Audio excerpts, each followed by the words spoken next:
Memorial Day holds special meaning for America's war veterans. Which war really doesn't matter, as much as the purpose for fighting and sometimes dying. Those are the feelings of the American Legion's Post 13. For those soldiers who have made it to this Memorial Day, it was their time to remember friends and other soldiers who shared a common belief in America. I don't think the younger people are appreciated as much as the older ones. I think they haven't seen the things we have, and they don't realize what privilege we have here. For those left behind, the memories can be painful. Families who don't want to forget their loved ones, yet at the same time hate the sadness that memories can sometimes bring back to life. Get it! Aim! Pop! Get it! Aim! Pop! Well, I think it's a day that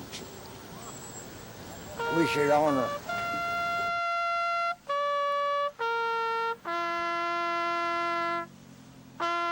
Ed Stewart, Action 4 in southwest Oklahoma City.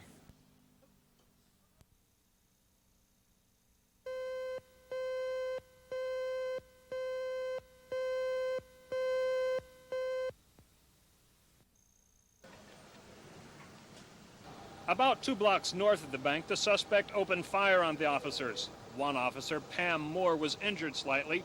Her partner tells what happened. We seen this subject walking out of the bank with a bag in his hand. And the other officer said, "I bet you that's him." I said, "Well, we'll follow him and find out." He walked on out and got in his car in time. We got through the traffic there at Northwest Highway in MacArthur. And we saw him come out on the street, and I pulled in behind him. And just as we come around the curve, I flipped my overhead on to stop him, question him. He just turned around in the seat and fired back. The wounded officer will be treated and released from Mercy Hospital.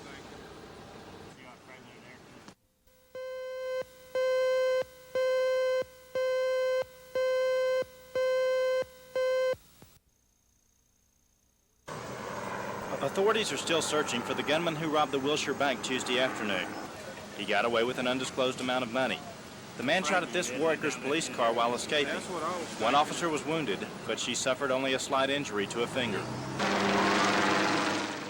A 3-hour search of the area around the 8200 block of North MacArthur followed. At one point, police thought they had the subject trapped. 5800 on 82. What, they get him? 5800. Authorities were able to recover some of the money and a hat the robber was believed to have been wearing, but the suspect got away. Pictures of the suspect were released by the FBI Wednesday morning. He's described as being 30 to 35 years old, 6 feet 1 inch tall, and weighing 180 to 190 pounds. He has light-colored hair and a mustache. The FBI made a plea for help at a Wednesday morning press conference. Anybody who might have seen somebody fleeing the area, perhaps getting into a vehicle, if someone got the license number of a vehicle that they thought appeared suspicious, we'd certainly appreciate that information. Authorities are checking out a 1975 blue and white Mazda station wagon that they believe the suspect abandoned after the robbery. At this time, they aren't sure whether the man in the pictures was acting alone. Bill Ross, Action 4 at FBI headquarters.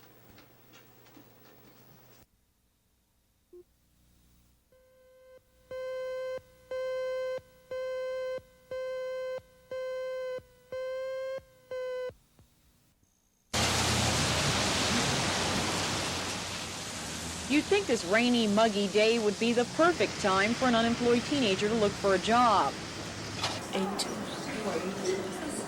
But according to this organization, not so. This is the home of CETA's Summer Youth Employment Program, and they say kids just aren't looking this year, at least not here. Of the 700 jobs they have, only 120 have been filled. The department feels that's unusual with the high unemployment rate. They can only guess why the turnout is so bad, but the director thinks Reaganomics has something to do with it. Oklahoma City residents don't realize that the program's still here and can still afford to help people. Director Terrell says that's a pity with the good jobs available. From welding to electrical wiring to cosmetology to cooking and medical, it's kind of a situation where they may want to be something but really never had exposure to what it's really like. So I think it's very exciting for them while they can earn some money.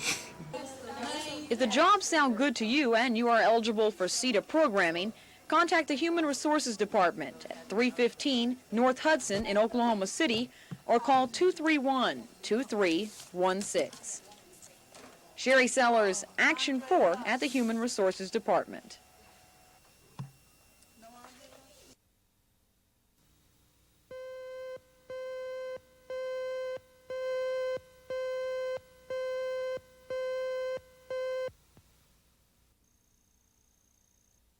Michael Harmon is accused of killing 17-year-old Moore teenager Tammy Carter.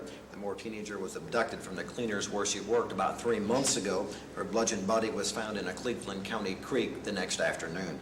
State medical examiner Dr. A.J. Chapman testified that Tammy Carter died of a blow to the head and of asphyxiation. Dr. Chapman also said he preserved a bite mark which was removed from the victim's right breast. Perhaps today's most damaging testimony came from Moore detective Scott Singer. Detective Singer testified that after he arrested another suspect in the case, Timothy Rist, he said that Rist screamed from his jail cell, quote, "I don't know why I'm here. Mike and Bob killed that blankety blank." It's an obvious reference to Tammy Carter. Now, Mike Harmon, of course, is on trial right now. A preliminary hearing is underway right now. The other person, apparently, that he referred to is a Bobby Joe Standridge, who is presently in the Lexington State Prison. Prosecutors want to call one more witness before they finish up their preliminary hearing. The defense has said that they would like to bring out one witness themselves. If Mike Harmon is bound over for trial, it could be a long, hot summer for him here in the Cleveland County Jail, since there are no criminal dockets in Cleveland County in the summertime, so that the earliest possible trial date would be sometime next fall. Scott Wallace, Action 4 at the Cleveland County Courthouse.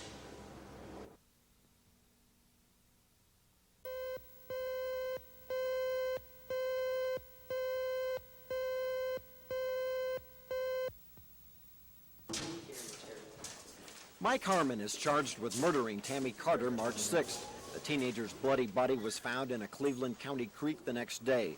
State medical examiner Dr. A.J. Chapman explained that Miss Carter had been killed by a blow to the head and asphyxiation. Dr. Chapman also testified he noticed a bite mark near the victim's right nipple. Action 4 has learned that defendant Harmon has consented to have a dental impression made of his teeth next week. Perhaps the day's most damaging testimony came from Moore Police Detective Scott Singer. Detective Singer testified that he had interviewed a witness who claims to have heard Harmon admit to killing someone during the first week of March. Singer also testified he has a tape-recorded statement from a former suspect in the case. According to Singer, the suspect screamed, "I don't know why I'm here.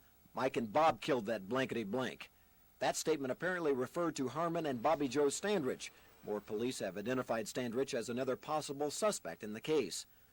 Detective Singer will be on the stand when the preliminary hearing resumes Friday morning at 9. The defense is expected to call at least one witness to rebut the state's testimony. Scott Wallace, Action 4 at the Cleveland County Courthouse.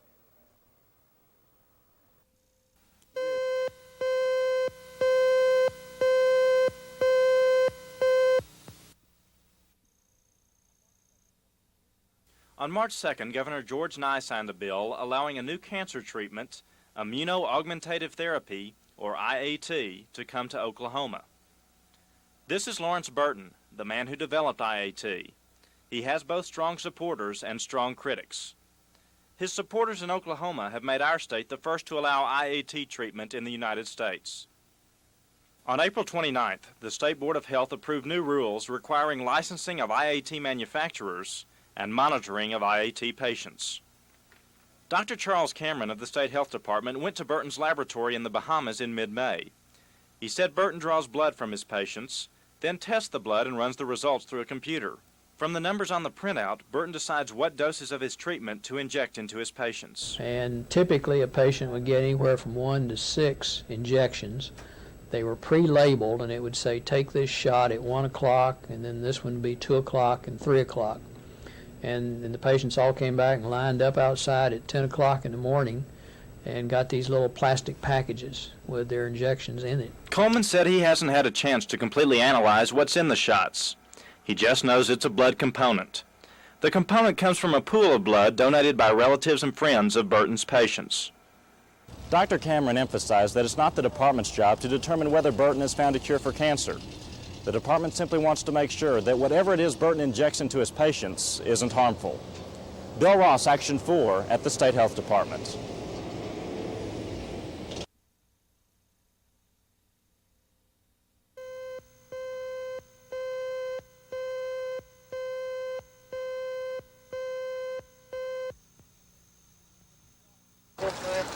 Get the slack out. Keep the line tight.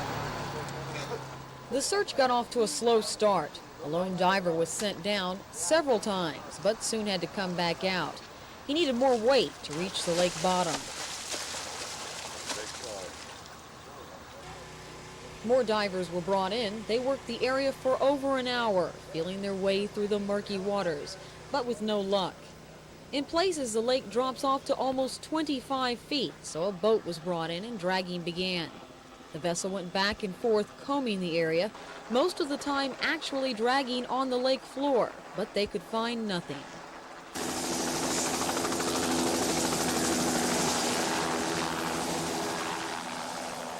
The police helicopter was sent up in hopes of showing some sign of the mystery car. It searched up and down the lake and hovered over the ranger boat, giving them light, but still nothing. Finally, after over 3 hours of unsuccessful searching, the rescue chiefs gathered. They decided to make one more sweep because they feel these two men honestly believe they saw a car go over the edge. A car with 2 people in it, one of which escaped and ran away. But divers came up empty-handed, so the search was called off until later this morning. Sherry Sellers, Action 4 at Lake Overholser.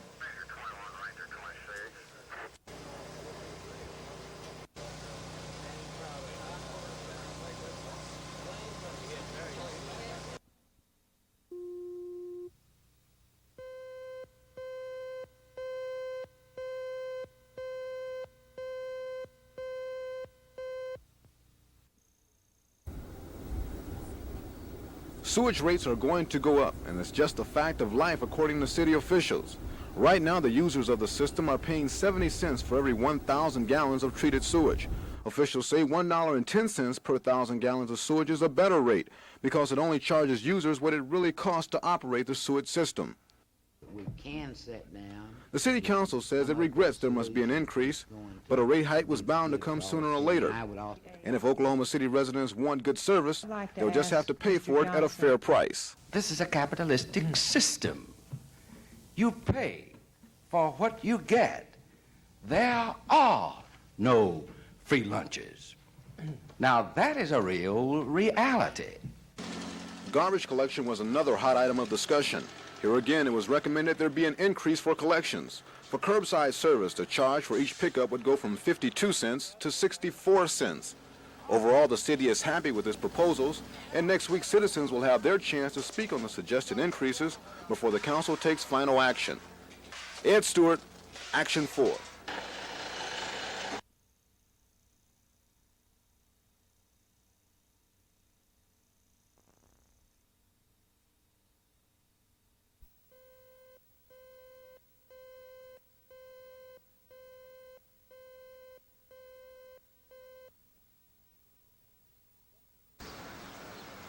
Sending a political prisoner to the gallows is commonplace in Iran.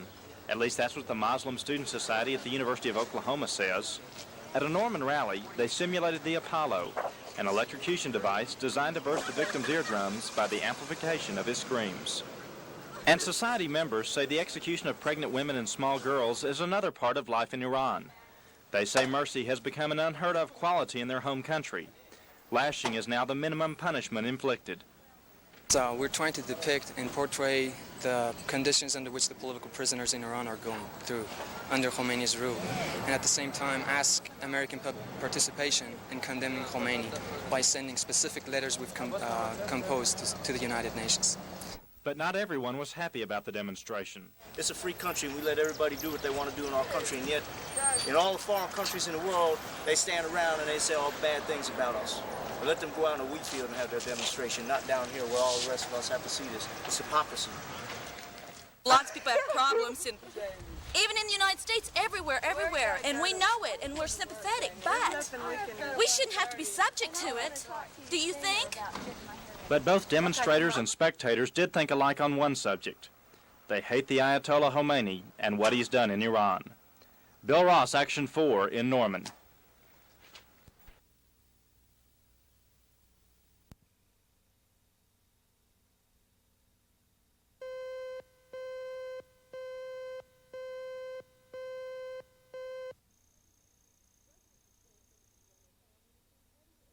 Residents at Four Seasons and their families came ready to air their comments on the facility. There to hear those remarks was a representative of the State Health Department. It's all part of the Nursing Home Act of 1980. The department is required by law to visit each home at least once every 4 years, so that people there can personally air their feelings. Not all the feelings were necessarily bad. In fact, half the comments were complimentary. The State Health Department listened to them all, but could only offer so much advice. The facility may meet every legal requirement, may exceed the legal requirements by quite some bit, but they still may fail to meet the expectations of some of the residents or some of the residents' families. There is no real avenue for a state agency to resolve that kind of problem. That pretty well must be resolved through a direct discussion between the facility management and the residents or the residents' families or representatives. If the first meeting sets the pace for the other 399, then the State Health Department says they'll all be successful. Whether the comments are good or bad, any open communication makes for an improvement.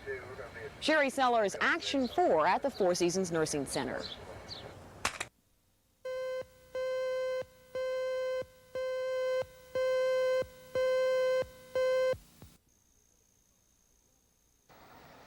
Using portable signs in Oklahoma City has become very popular among businesses. So much, in fact, that the Planning Commission feels the signs are cluttering up streets and a nuisance for motorists. The Commission is proposing the signs be used only twice a year for 20-day periods, and officials recommend the signs be used for grand openings too. Action 4 asked some businesses on May Avenue how they felt about using portable signs. A lot of times you'll see the sign turn around, come back and do, drop in, so I do see the difference with the sign and not the sign. Another store that does not have a portable sign now is suffering and thinks a portable sign is the only cure. Our other signs that we've paid a lot of money for up in the sky, people don't drive and look up in the sky, they're looking eye level. And unless you have something eye level, they can't see us. Right across the street, a furniture store says business couldn't be better, and the owners have chosen not to use a portable sign, saying for them it's not necessary. I think maybe it depends on the business. I think maybe across the street, dealing with the plant company, it's something that people aren't thinking about every day. And maybe that would help. I don't know. Before the fate of portable signs is decided in Oklahoma City, the Commission wants to hear from other people about this controversial advertising device. Ed Stewart, Action 4, Northwest Oklahoma City.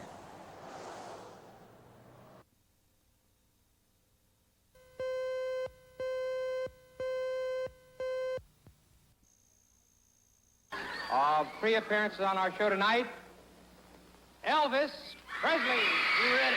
Let go and go. I got a gal that I love so.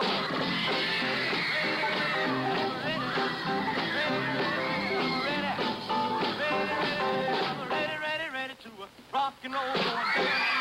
Become my sweetie pie. She's my rock and roll baby. She's out.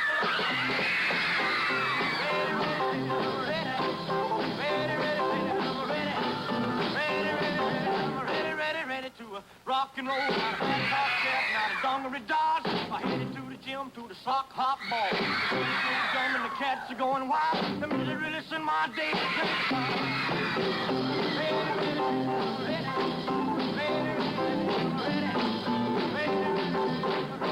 ready to rock and roll.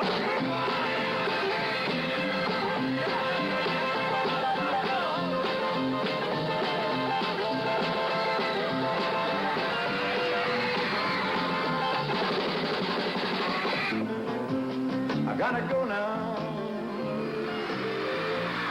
Guess I'll see you around. Hello, man. Don't know when though. Never know when I'll be back in town.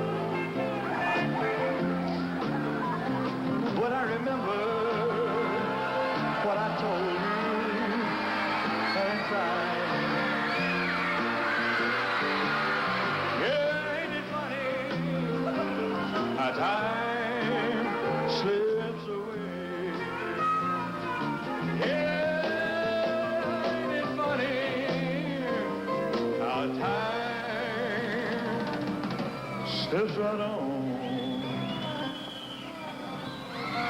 Just right on. Away here.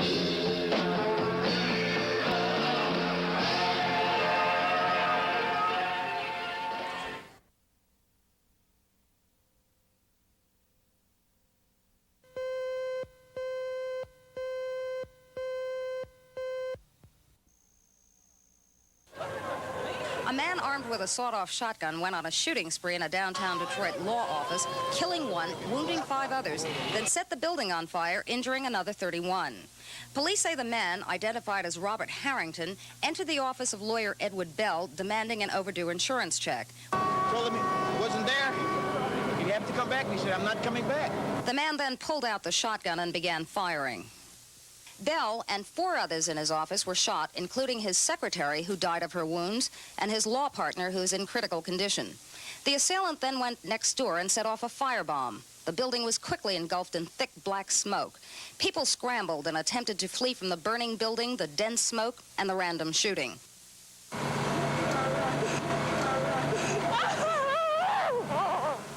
Several people jumped from the 8th floor windows to a rooftop below.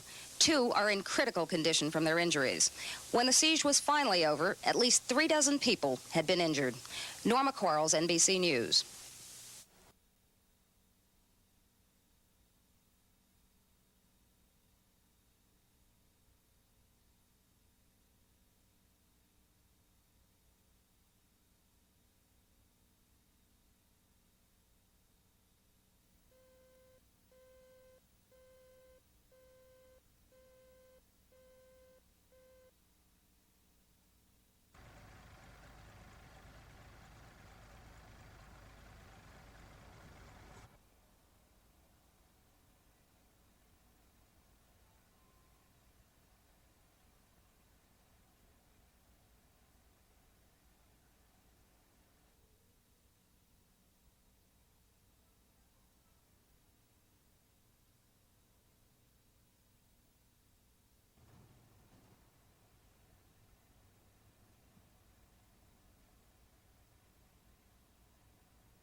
Usually most people have a fairly good idea of when they're under stress because they will have cold, clammy hands, I think is a classic.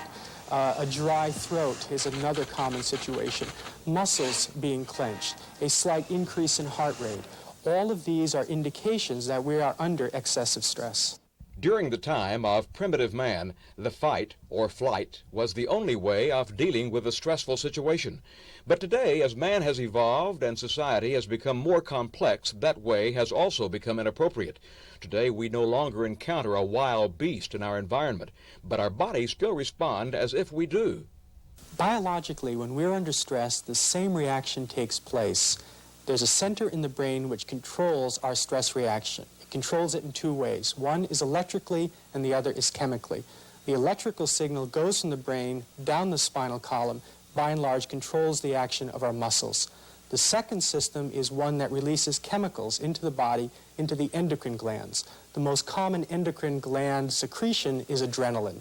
That's what gives us the charged up feeling. It gives us short-term energy.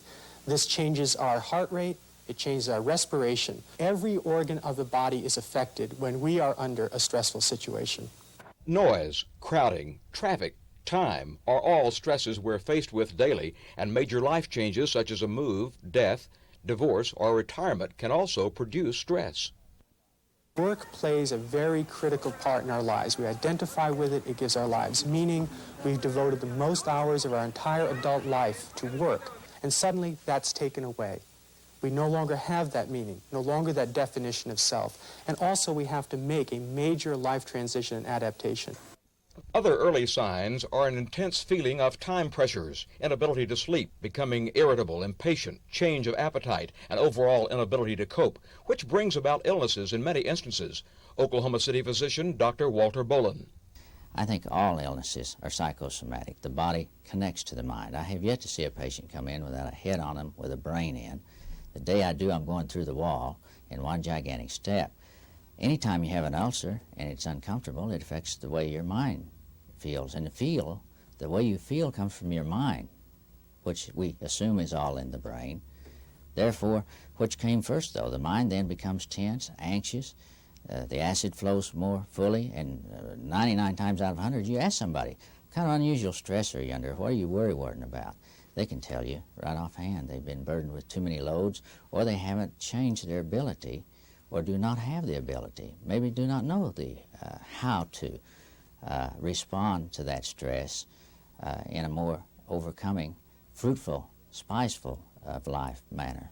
Stress is necessary for many. Dr. Boland will explain that tomorrow and more in the second part of our Newsbreaker series, Coping with Stress.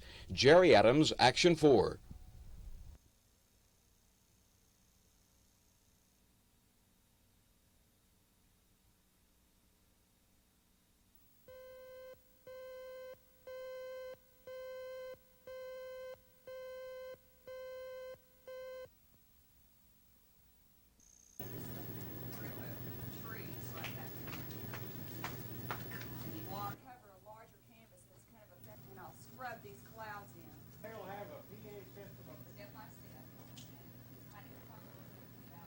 But that's not necessary for doing this technique. Any oil paints will work.